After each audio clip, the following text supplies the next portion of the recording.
Back again for another video. On today's topic, we will be talking about the cost of a man. Where to begin? Now, when I talk about the cost of a man, I'm going to be framing this in a few different ways. I'm going to be talking about it forward and backwards a little bit, according to my thoughts. But me, myself personally, when I was coming up, I looked at the way that men interacted with women and things would happen, and I wouldn't understand them. You know, I was a young kid, right? You know, from what I can remember, as far as my memory serves me. And like I said, I didn't understand those things.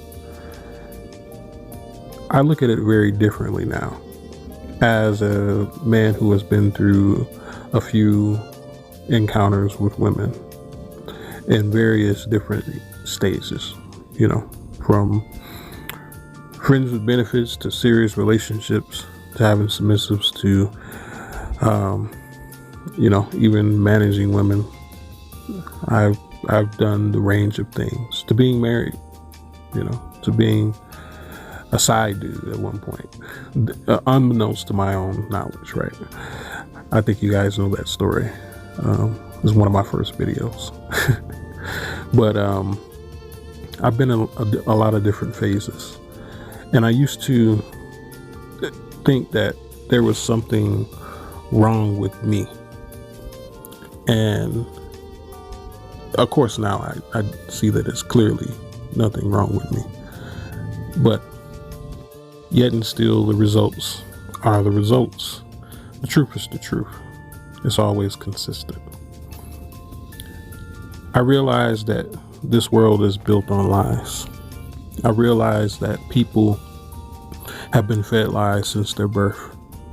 And I also realize that people don't recognize the truth a lot of times because it's foreign to them. Just think, you spent all your life here in America and you go somewhere to Australia, you wouldn't know your way around. The food would taste funny, the water would taste funny, the people would talk weird. There would be nothing that you recognize here.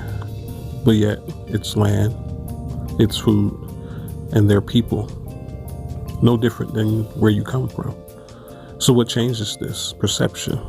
Not only the location, but rather what you're used to. That's what changes your perception of the location, what you're used to. The reason why we constructed the word called foreign is because it is to denote something that is not normal to us, that is not everyday occurrence. When we see people dress a certain way, whether it be Indian garb, Japanese kimono, you know, or some of the face paint Samoans wear, we call those things foreign. Why? Because those are things that we don't practice every day. But you ask them if they were foreign, they would tell you no. Why? Because they're things that they practice every day. So in relation to the truth, it's sometimes foreign to people because they're not used to it. It's not something that they practice every day, right? And the older that I became, I realized this, that I was standing on a pillar that a lot of people weren't. And it's not a pillar that is raised above anyone. It's just that I was isolated in truth because there was something about me. Once again, I think you have to be born with this, that because I met a few people and I've asked them, what makes you so different? You know, what makes you, what had happened to you in your life? And they have a pretty average life. It's nothing that stands out. It's nothing that is noteworthy. It's nothing that nobody has never been through, but yet they have a different way of seeing the reality than everyone else. It's something you have to be born with, in my opinion. But in my isolation, I came to realize that my environment was very different due to the fact that I was isolated. And what I mean by environment is the things that I practice, which was truth. The environment didn't practice truth. So I was often rejected by it. And I used to think that there once again was something wrong with me. I used to be like, well, that's completely wrong. I'm not doing that. And I don't believe that because that's not true. And I'm not going to engage in that because that's all just an illusion. I was never with what was popular. That is one of the biggest lies that exists. Things that are popular. As far as what's said in ideologies and stuff like that, there's a huge level of lie to it. But nonetheless, I practice truth. So when I came in encounter with women who come from many different backgrounds and many different nationalities and stuff like that, one thing was common about them, that the truth was foreign to them.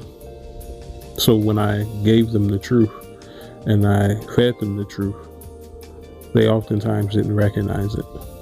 Why? Because it wasn't something that they practiced. My whole point, let's get to the meat of it. The cost of a man. The cost of a man is very pricey. The cost of a true man, that is very pricey. The cost of a simp is not. It doesn't cost much at all. Just a little attention and a few advances of sexual content, sexual interaction with them, and you can get them to give up everything they got.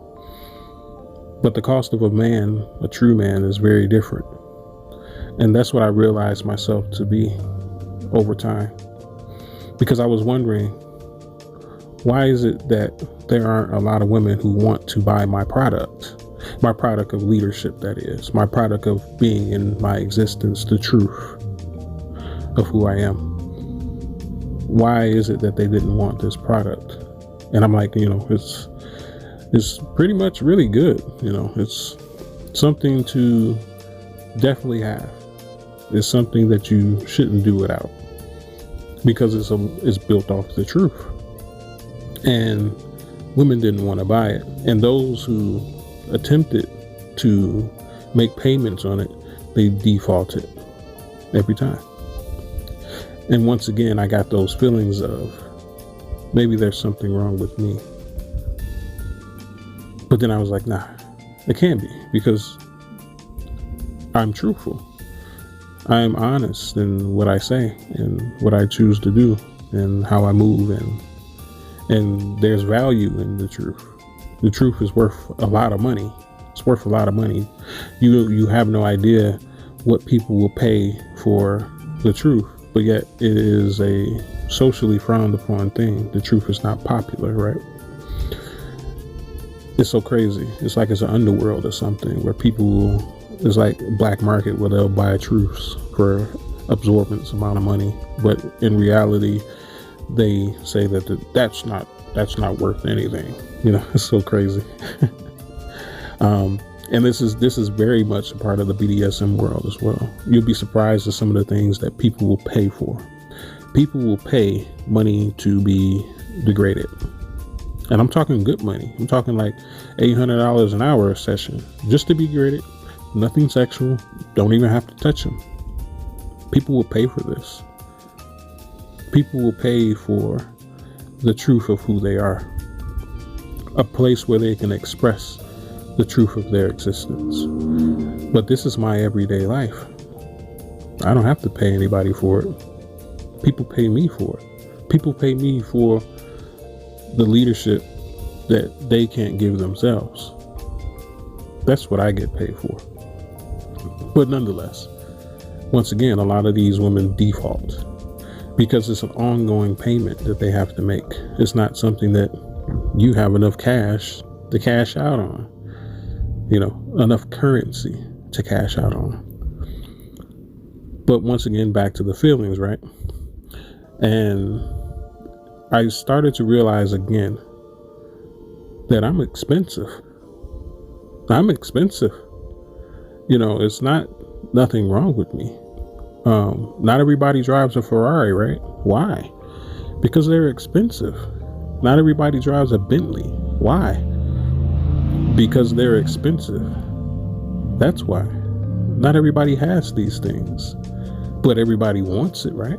Everybody wants a really nice car. Everybody wants a really nice house. But why doesn't everybody have this if that's what they really want?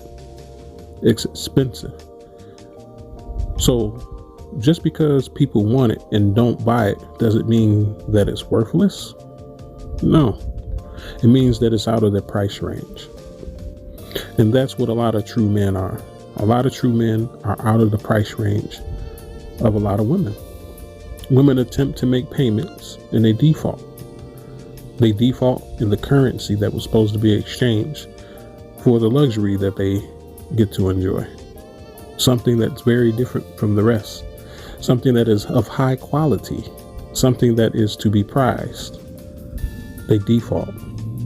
And the defaulting is probably because they ran out of the currency, or that they only had a certain amount that they wanted to spend on it. But nonetheless, a default is a default. I don't think a lot of men understand how much they're worth in this world if you invest in yourself. The reason why these houses and cars are very expensive is because they're made with high quality materials. And a lot of people took a lot of research and time into constructing these things. So literally you're paying for the labor and materials, not necessarily the car, because you can buy any car, right? I mean, it really doesn't do too much different than what the average car does. A high-end expensive car it may go a little faster, it may have all-wheel drive, and it may have like a fancy ceiling or whatever. But if you put it on a road that is 30 miles per hour on a normal day next to another car, they get from one corner to the next the same way. But one's more expensive. Sure, there's an efficiency in some things like Teslas, of course, because they don't use fossil fuels. Smart cars, they're efficient in fuel themselves. Cars that got automatic stops on them. When you come to a stoplight, press the brake, turns off the combustion cylinders, and you save gas. So there are different features on different cars, which goes into their cost, of course. This is what separates the true man from the simps, because the materials and the product that we bring to the table, even though one has a different form of leadership than the other, it's how you get there that matters. It's the reliability that matters.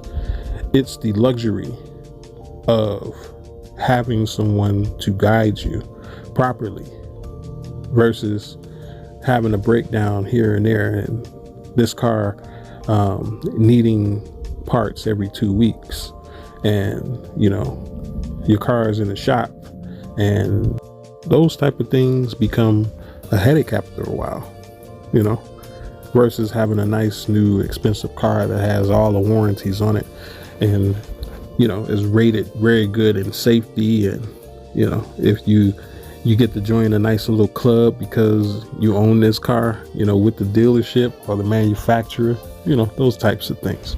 You get inside perks for these things, right? I realize that's what I am, that I'm expensive, but in the expense, I am worth it. I'm very worth it. It's just that when the buyer, which is the chooser, because they chose me, right? Cars don't go out and choose people, It's the buyer who chooses the car. And when they realize that they are getting similar functionality, but a lot more luxurious space, the seats are very comfortable. It offers, cooling, heating, it makes your life a lot easier on this road that you have to travel, versus having to roll down your windows by your hand and the AC doesn't work. and one of your tires is bald as hell. So it's going to pop any minute. Next time you hit that corner in the rain, you don't know if you're going to make it. You know what I'm saying? There's a huge difference in how you get from point A to point B. And sometimes you may not even get to point A to point B, depending on how raggedy your car is. Right? But I realize, like I said, that I am akin to luxury in regards to the cost of what a woman has to pay to have me, to have my leadership, to be in my company. I cost a lot. So for any man out there who may be going through similar things and may have points in their lives where they're questioning who they are in this existence and what their, how can I put it, what their standings are in the market of people buying your product, never second guess it. Once you know, you know. That's just the way it is, man. You are what you are. And as you continue to build upon your product, you continue to charge more every single time.